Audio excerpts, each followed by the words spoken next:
Welcome to the Holistic Wealth Podcast. I'm your host, Keisha Blair, wife, mother of three, author of Holistic Wealth, and founder of the Institute on Holistic Wealth. The show will showcase various experts in the key pillars of holistic wealth. Each week, we deliver the best information on how to become holistically wealthy and live your best life. Today, I have a very, very special guest with me.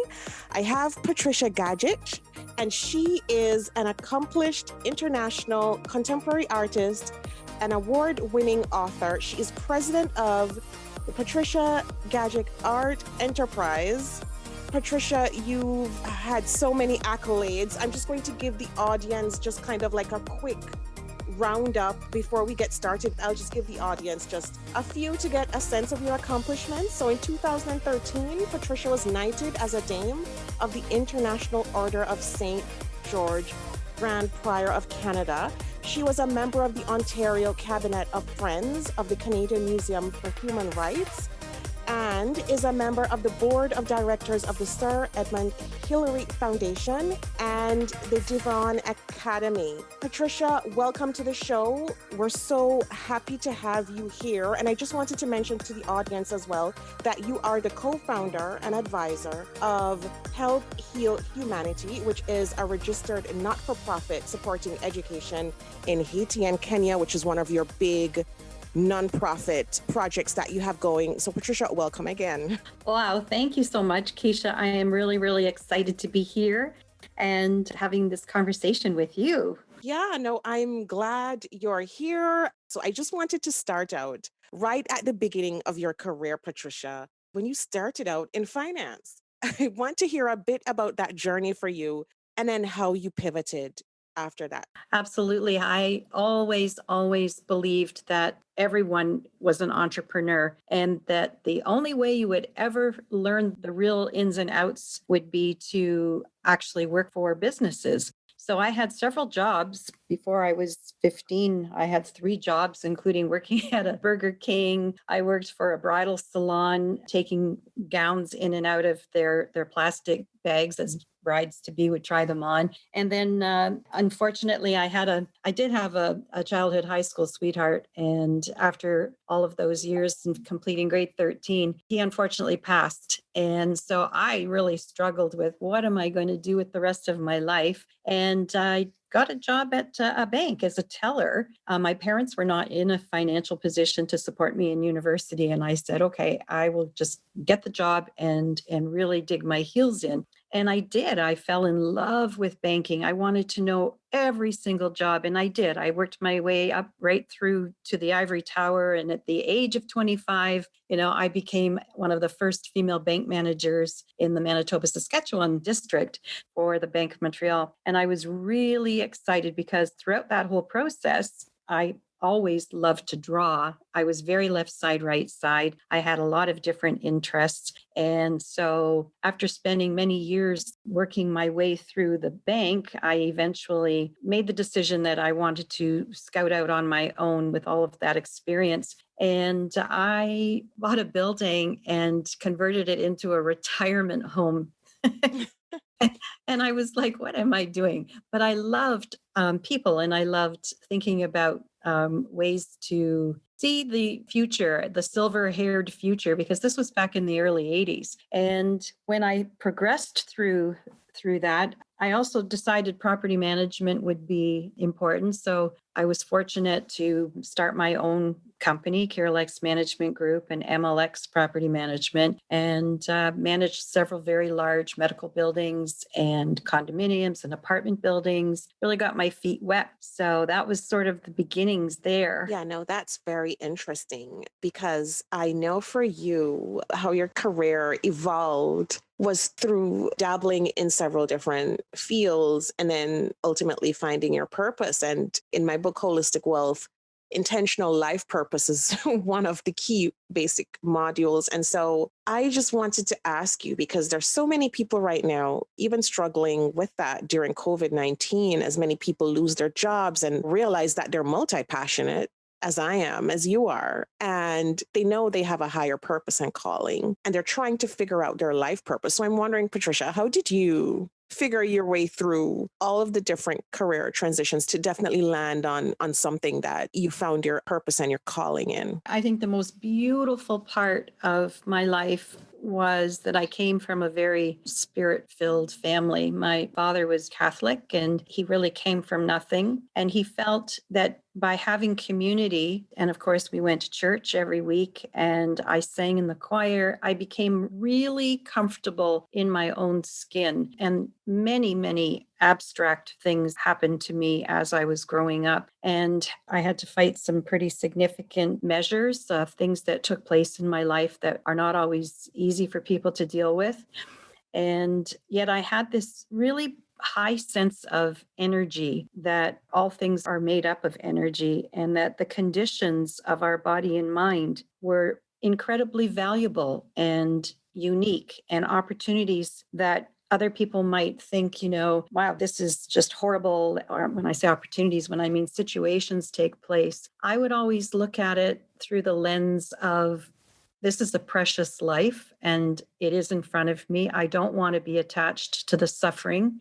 I lost my father on my 25th birthday. I had lost Gary at the end of our high school years. I had a lot of tragedy take place in my life. I'll just add a few things here. My brother-in-law was in an accident when he was 17 and became a quadriplegic, and we had to care for him. My mom, of course, having to live at the young age of 43, without a husband and going through her own struggles, and us trying to support her. We became, I think, aware that a big part of this survival in life is to look at yourself and in a way, recycle and reduce and reuse the suffering.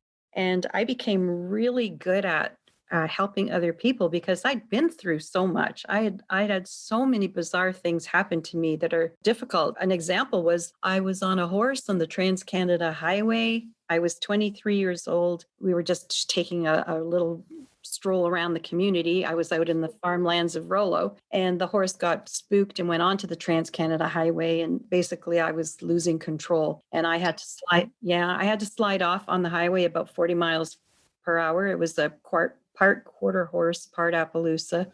And I died. I literally died on the highway and rolled. Oh my gosh, Patricia. Yeah.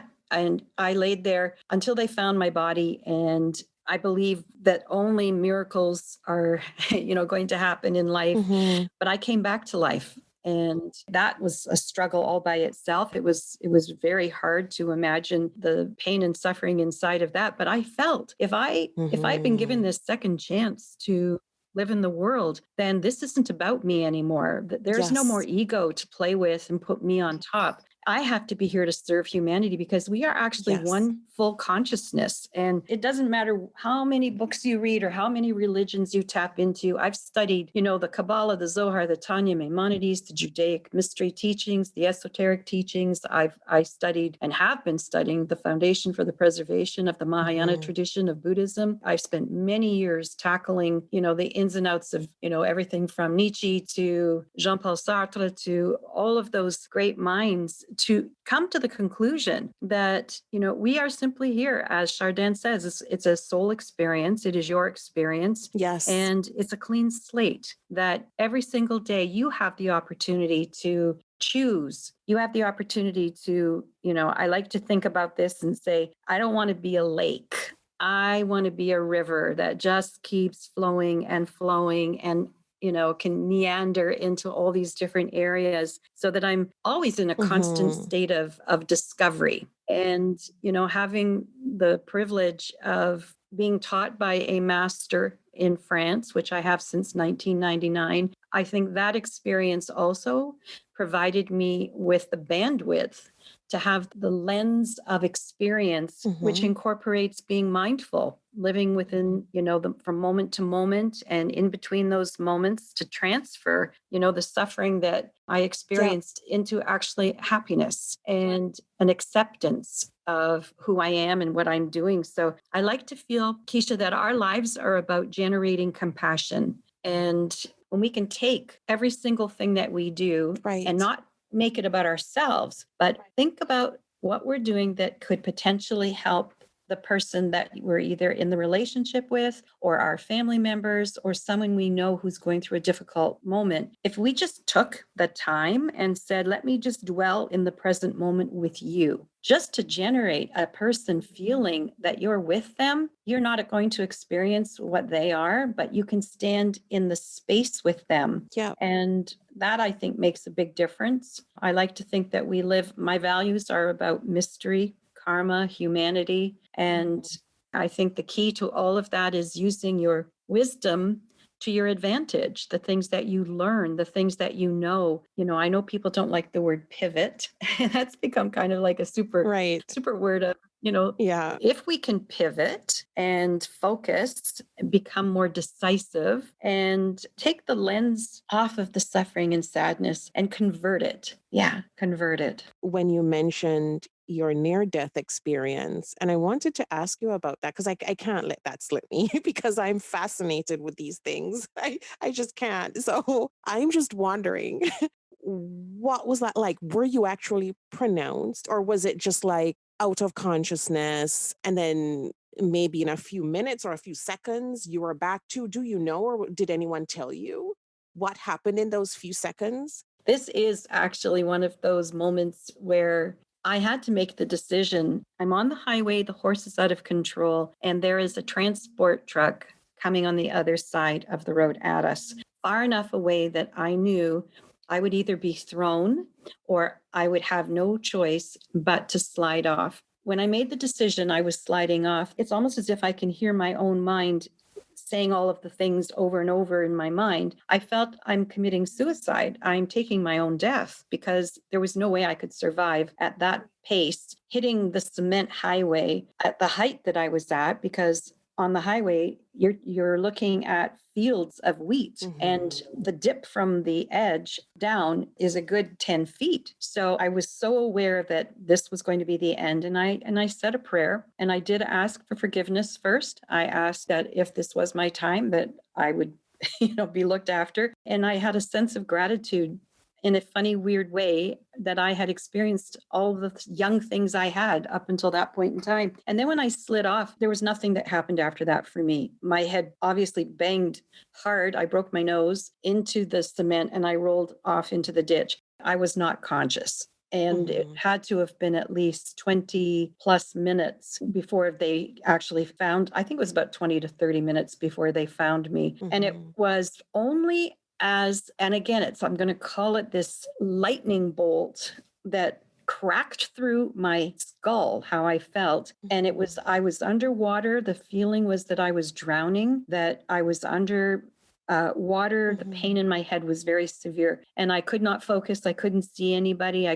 My eyes were starting to open, but I was blind. I didn't see anything. And then eventually my hearing came back, and then my sight came back, but I wasn't the same after that. I knew that for whatever reason, I broke my nose. I was very, very badly bruised, but I did not break another single bone in my body. Nothing. Wow. And they took me to the hospital in Moose Jaw. They x-rayed me. I mean, back then, when I think about the hospital, it was just like a little building, and that was it. I went home, and I don't think I could begin to imagine what had just happened, because I knew, you can be unconscious and there has to be some sense of resolve, but this was really beyond exception. And so I, again, it's like one of those things that you can't really put words to something that is it's indescribable.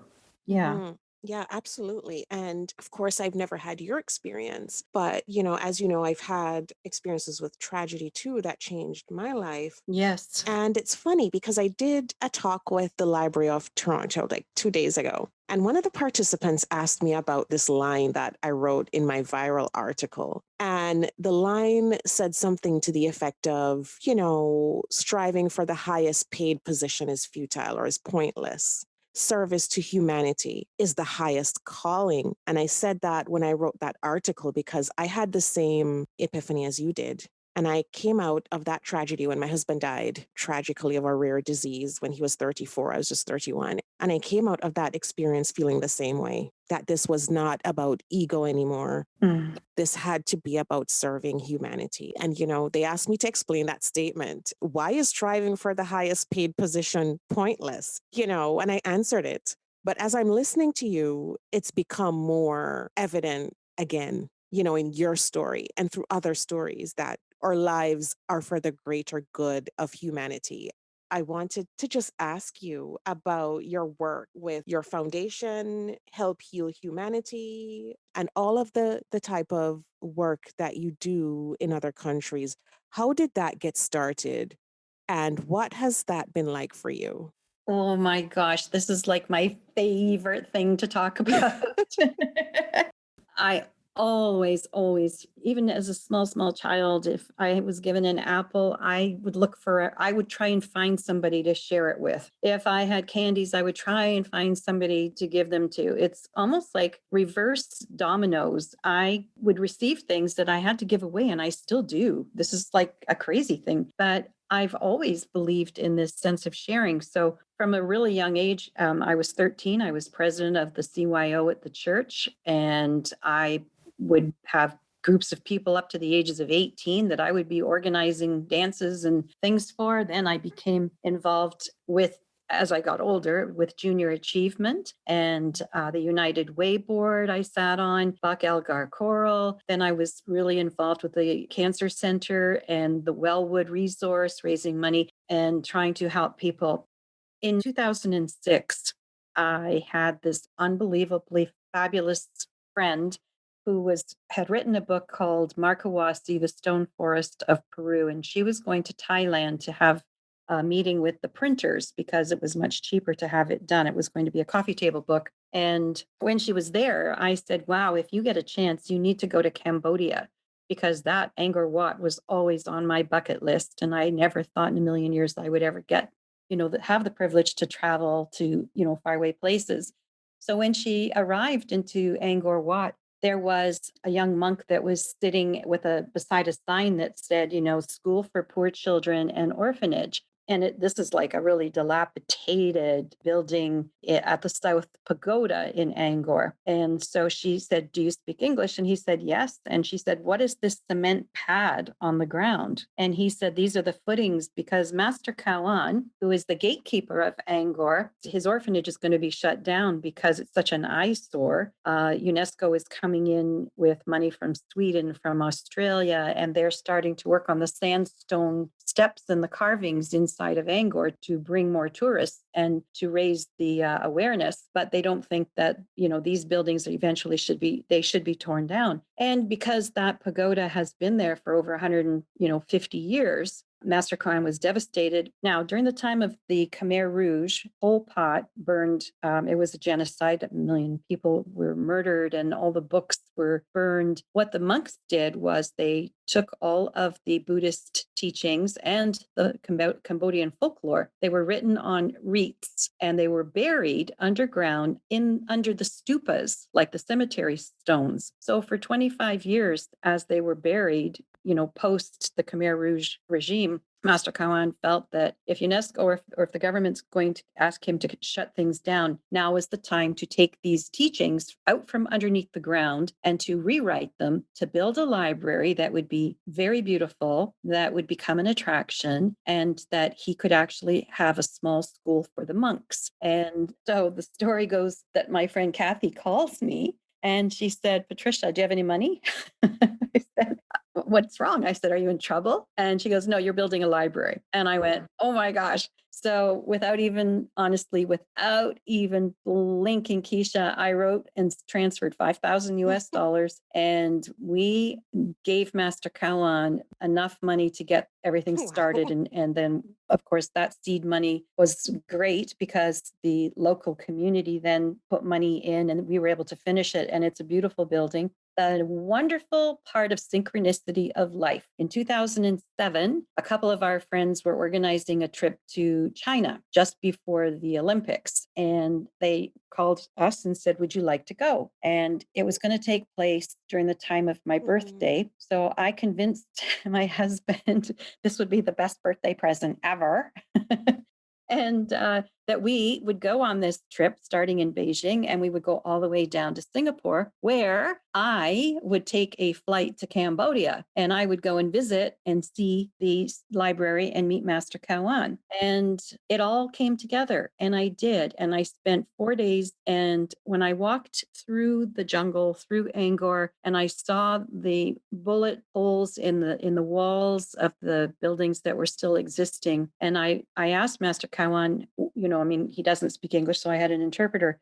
Where do they sleep? Where are the washrooms? Where are the showers? That did not exist. So I was devastated and I came home, and fortunately I do have some wonderful friends who said, okay, let's put this as a project and see what we can do. So over the course of 3 or 4 years, we completed a school for the children, a school for the monks. We rebuilt, one of their innovation Mhm. buildings, and then I've gone back several times. So my heart has been in Cambodia for a very, very long time. And also, I was fortunate, and I say fortunate that I was an advisor to Free the Children when Mark and Craig Kilberger first started, Mhm. and I had an opportunity to build a school in the Ola Green and the Masamari in Kenya, and I spent time helping others Mhm. to construct mindsets of servitude. Well, I fortunately met Serena Buffalino 3 years ago, and she has an amazing project that she started. She was teaching at risk youth in Toronto. She was a teacher, and they were feeding the homeless, and they were on the subway where she was able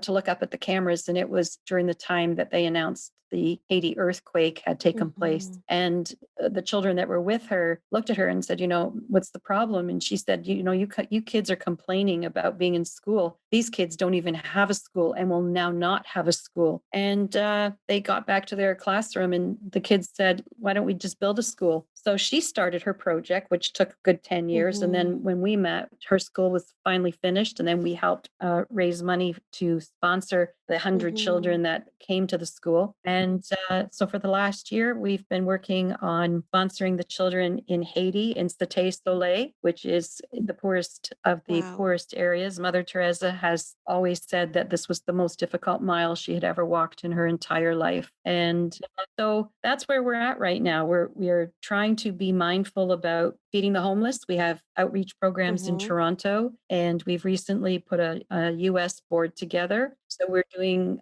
some projects with Feed It Forward. We're helping the YWCA here in Hamilton. There's quite a few organizations that we are trying to raise money to buy the food. And then wonderful chefs from various restaurants have come forward and they are willing to do the cooking in their kitchens. And then we have volunteers that actually go into Mhm. the tents, into the outreach and the encampments, and we serve them. So life is interesting, and I still believe that, there's only one thing that you can do with everything, and that is to understand that money might have power, but you have the power over the money. And what you do with Mhm. it is part of your transcendence. I wanted to, that's so, so, so true. And something that I stated in the viral article that I wrote, which led to this book, Holistic Wealth 2, that, your title at work doesn't go on your tombstone. I mean, all the riches in the world mean nothing if we're not using it for the good of humanity.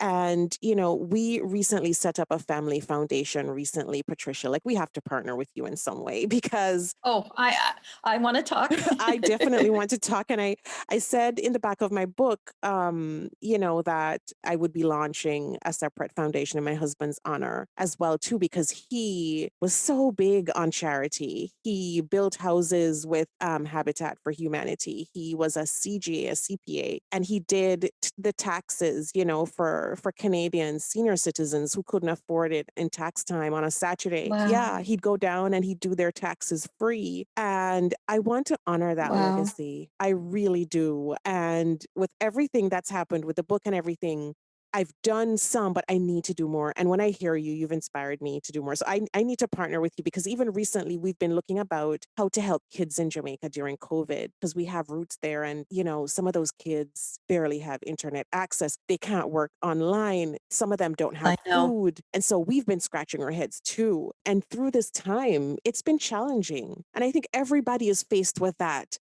uncertainty. And sometimes you think, oh, I wonder what the future is going to look like. Are we ever going to come out of this in one piece? And so I just wanted to ask you about your thoughts on how you practice mindfulness and meditation daily, and how we can do that. Sometimes we feel ourselves slipping, into this realm of the past, or worried about the future. And I just wanted to ask you how, in terms of the audience, how can they practice this on a daily basis? The teachings that I began to embrace were originally, to be in a state of prayer, a conversation with God, Jesus. And when you train your mind to be at peace, you have a focus, there's a clarity. And back in the early 70s, the meditation, the guru, the receiving your mantra, etc., was really a movement. And I started my practice in transcendental meditation back then. And when you begin to realize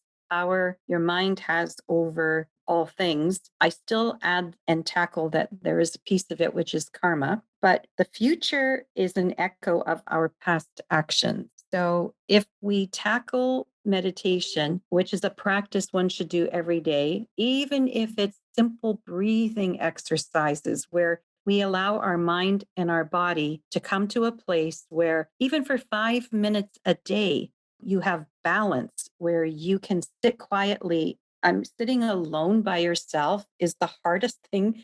It's so much easier, like, to have a conversation with you. I want to talk to you for like 100 hours nonstop. And then I realized that if I was sitting here by myself, 100 hours is a long time. And yet our minds are stimulated too often. And to find a way of coping, if we can simply be kind to ourselves and recognize it's great to be friends with yourself. It is an amazing opportunity to find a piece of yourself that is really, like, you're a really cool person and like yourself. And then through, not the egoic sense, but just simply being in balance with yourself, with the qualities, with, you talk about the holistic approach. I mean, nowadays, because of the benefits of the internet, we can find out everything from the human genome to DNA.